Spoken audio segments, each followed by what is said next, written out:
What's going on, everybody? This is Afro Think Tank. Today, what we are going to talk about and what I'm going to show you is the difference between Democratic leadership and Republican leadership in the real world and how it affects African Americans. All right, and this is going to be, this is basically objective because these are things that are true, things that can be looked up, things that these are on the record. No, there's no fit. This has nothing to do with your feelings.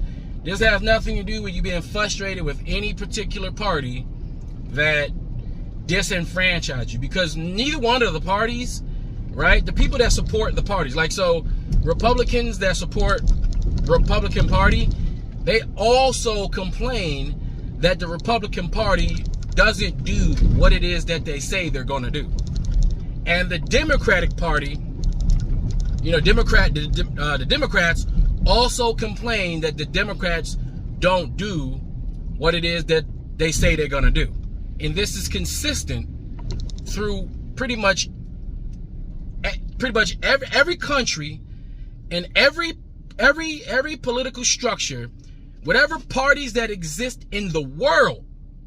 The people that support them all complain that the party that they support takes their vote for granted and disenfranchise them. So there's nothing special about African Americans and the Democrats and how the Democrats disenfranchise us. The Democrats also disenfranchise white Democrats, Asian Democrats. Any Democrat is getting disenfranchised by the political, the political players. Any Republican is going to get disenfranchised by, the Republican players, right? And in Parliament and the other parliamentary systems, it's the same way. You're hardly going to find a party on any country in the world where the people who support a party are wholeheartedly satisfied with with what that party is doing. It has never happened in human history. Because when people get into politics and they're chosen to be leaders, they tend to play the game of politics in order to get their personal agendas done. And believe it or not, a lot of these politicians, both Democrat and Republicans, they actually do the work of the people. But the politicians that do the work of the people, they're not exciting. They don't have shock value. They're not shock jocks. They're true politicians that go in there to do the work. But then when they find out that when they have to deal with hundreds of other individuals with their own individual, agendas, it's really hard to pass legislation because you have to get everybody on accord, but everybody got their own thing going on, right? So the conversation in the black world is the Democrats don't care about us. They don't do anything for us. Let's go to the Republican Party, right? And at one point we all were Republicans. But at some point we was like, you know what? The Republican Party is not doing what we want. Let's go to the Democrat Party. That's what happened, right? So now we're at an inflection point, and we're having discussions, about, what it is these parties are doing and what do we do. Now, as African Americans, you can feel the way you want, but our ancestors fought for the right to participate in this political process. Therefore, it's our obligation, it's our duty as the offspring and the beneficiaries of the sacrifice our ancestors made here to participate in the political process. And we have to be realistic in that. And we have two powerful parties in this country. And you're either going to vote for one or the other. If you vote for anything else, you're throwing your vote away. That's just the truth. That's in real life. All right. Now, it can make you feel good to vote for a third party, but unless a party galvanizes over time long enough to take power, take a piece of that chunk, then it's not going to happen. Like in parliamentary systems, you have more parties. They get to fight each other a lot. They build party coalitions and they do things like that. Like South Africa, they have it like that. Israel, they have it like that. The UK have it like that. So they have more parties that can battle, for ideas. They have way more opportunity to display different political forms, different political ideology, have a way more opportunity to get their message across, to get their agendas across, to speak to the people. In America, we have the style of politics we have. We end up having two parties that's so big Even though we have other parties, they don't get recognized, and the system itself also keeps those parties down. It keeps them out of the media, because who owns the media? The friends and children and parents of those very same politicians. The politicians are the children of the CEOs and CFOs of these massive multimedia corporations and these NGOs. So you got to think about, they're keeping all this within the family, right? So it's really hard for third parties to take note. But we got to talk about reality when we talk about real world. We can't have a bunch of people who don't know anything about politics just saying things because it makes them feel good. We got a lot of people who come on YouTube and they pretend to be political analysts, but all they're really doing is telling you how they feel. And then they give you information based off their feelings, not based off actual information. So if you're not gonna like the Democrats, right? Don't like the Democrats because of the policies that they placed. Now, all politicians are corrupt in general, period, right? And I don't expect my politician to be Jesus Christ. I need my politician to be savvy. I need my politician to be able to lie, to be able to be slick, to be able to bend the truth. I need him to be a warrior, because a politician is a warrior, all right? He's a political warrior, all right? Because politics is war, right? Without weapons. You know, war is politics with weapons, right? So as a warrior, I expect my politician not to be like me. I expect my politician to be vicious, but I expect his viciousness and his tactics to be used to benefit me and my people, right? And I already know by default, we're going to have politicians that do for themselves, because power and money ultimately corrupts, right? It corrupts a little bit. And we have to measure how that corruption, now how much of that corruption is tolerable within any nation, right? And we just got, in the real world, we're going to have to deal with corruption when it comes to politics. People going to be rubbing each other's hands. Sometimes you got to pay, you got to scratch this guy's back. Sometimes you got to do something shitty in one group just so your group can get something. Sometimes you got to lie, because you got to convince people to do something. Convincing people to do something can be very difficult. And you just got to do what you got to do. So I don't expect Jesus Christ, in my politicians. But at the same time, I expect professionalism, and I expect something to get done, right? And believe it or not, the American system is set up to operate exactly the way it's operating. Very slow and methodical. It's stressful, yes, but it's meant to go that way. That way we don't have vast swings in political ideology. We don't have vast swings in political turmoils. Like if we had a dictator, if we had other systems where somebody had so much power that they can swing straight to the right or then swing straight to the left, it would be a very destabilizing thing. Because once you get used to something, right, and then when it goes away, then you gotta get used to another governmental system, and it may not be good for you, right? So slow and steady and frustrating is a pretty good way of governance. Now, our political system is not really a democratic system purely. It's a democratic republic operated and controlled by the well-to-do, right? Like, for instance, if it was a real democratic system, we wouldn't have electors. We would have a straight popular vote. If we ever had a straight popular vote, that means the policies that are popular with the American people overall would usually get through. But if we ever had a straight popular vote, politicians wouldn't be able to manipulate the political systems and structures to get the people they want in to be leaders of, various different departments of control, right? Because remember, when we're introduced to politicians, it's after they've already been vetted by the well-to-do. In a real democratic system, Joe Smo off the street can start a YouTube page and say, I'm running for the presidency, and everybody will have the opportunity to vote for them. It will be fair, but it's not fair. That's the real world. The video I'm going to show you, right, is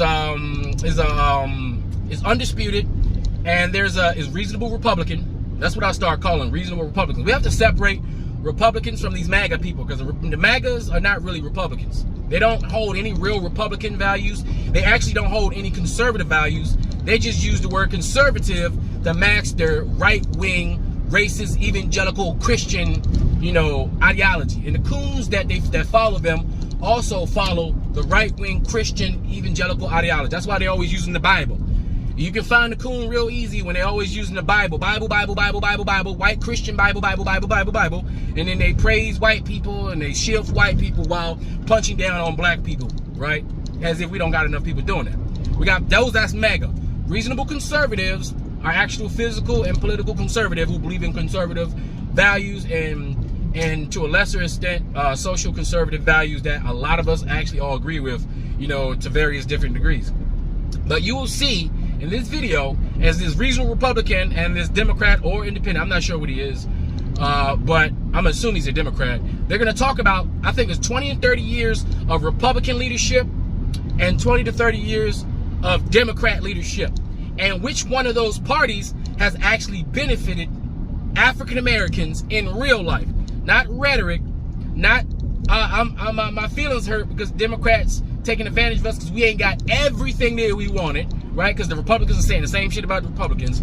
We're talking about the party overall, despite the obvious corruption that we see in our governments, which is consistent throughout all governments, which party has actually benefited African Americans, right? And then you can make your own decision based off what you see, right? And maybe it would inspire you to do actual research where you can look up policies and see which policies that we enjoy today that was given to us by either the Democrats or the Republicans that we appreciate, and which party is proposing policies that will benefit us in the future.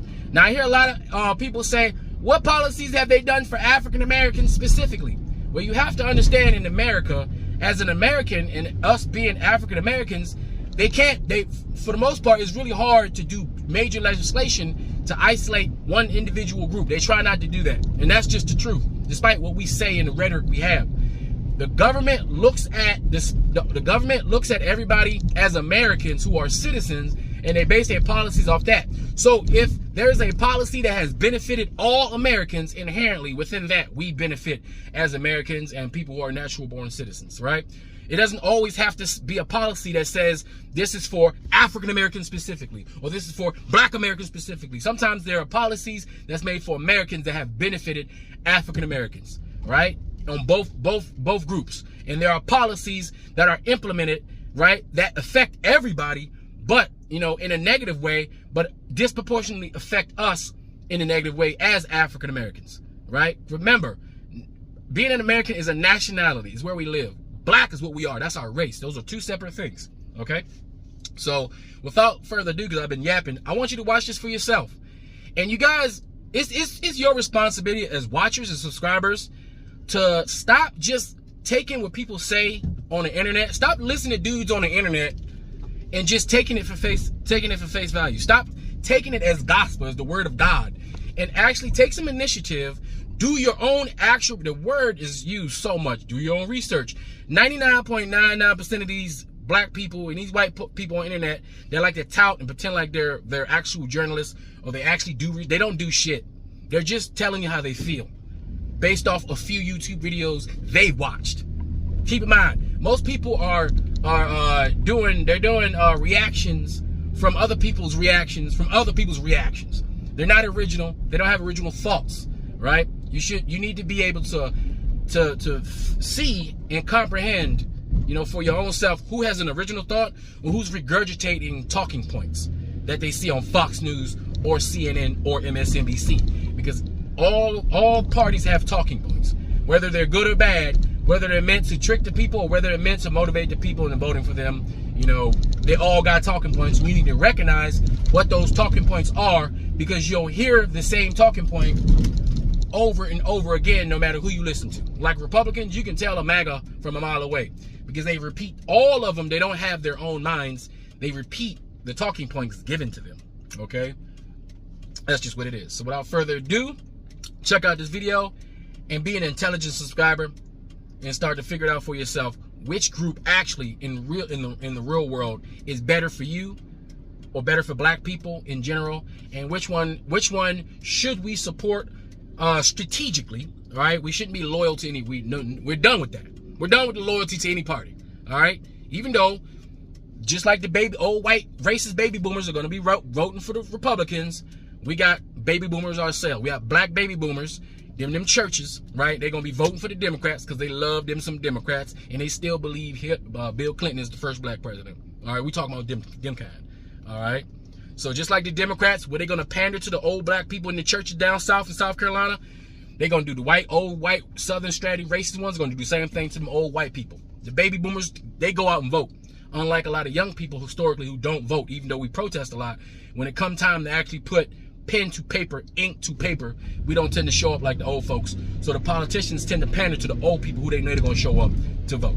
But anyway, without further ado, for like the second time, here's the video. This Afro think tank, learn something, teach them. I'm out. All right. Yep, he's back in the bullpen today. We have Mr. David Grasso, independent journalist. Also, he holds a Master of Public Policy from Harvard Kennedy School. Congratulations on all of that. All right. Not as prestigious as it used to be, but I'm still a big fan of my degree. That's good stuff, man. You should, brother. You earned it. All right. So we actually want to make the main thing in politics be the main thing in politics, which is actually policy. You know, personality has become number one in kind of the agenda for now. But the reality is policy still is the way you are supposed to play politics. I want to talk specifically about Black folk, brown folk policy. How has Republican policy impacted Black Americans, Latino Americans? How has progressive policies impacted the same? I have my opinion, you got yours. So what say you?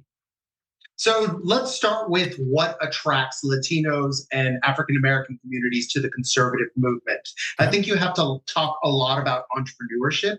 We think in our communities, we're more likely to be entrepreneurs. We're more likely to own small businesses. And I think people of all partisan persuasions understand that there's a huge problem in the way that we regulate massive businesses and small businesses the same way. So let's talk about that first. A lot of people who are entrepreneurs, who understand that it's very difficult to run a small business, are often attracted to conservative ideas. Yeah, but what's the policy? Because when you look at the actual numbers, the fastest growing demographic of new business owners is actually African-American females. Yes. And also in education as well, right? Education obtainment.